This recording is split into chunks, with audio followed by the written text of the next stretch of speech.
தந்தை செல்வா நட்பணி மன்றத்தின் வருடாந்த தந்தை செல்வா ஞாபகார்த்த நினைவு பரிசில்கள் வழங்கி கௌரவிக்கும் நிகழ்வு இன்று நடைபெற்றது. தந்தை செல்வா நட்பணி மன்றத்தின் தலைவர் வி. செல்வநாயகம் தலைமையில் கொழும்பு கலைமகள் தமிழ் வித்தியாலய பிரதான மண்டபத்தில் இந்த நிகழ்வு நடைபெற்றது.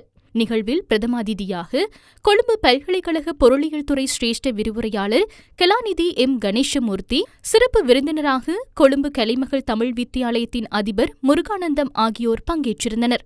கல்வி, சமயம், நல்லிணக்கம், சமூகம் சார்ந்து சிறந்த சேவையாற்றிய ஆற்றுகின்ற அதிபர்கள், ஆசிரியர்கள், வைத்தியர்கள், ஊடகவியலாளர்கள், சமூக சேவையாளர்கள் இதன்போது கௌரவிக்கப்பட்டனர். நியூஸ் ஃபர்ஸ்டின் தயாரிப்பாளர் காளிமுத்து சந்திரனும் இதன்போது நினைவு பரிசில் வழங்கி கௌரவிக்கப்பட்டார். அவரை போல இன்னும் ஒரு ஊடகவியலாளரை கௌரவிக்கின்றோம்.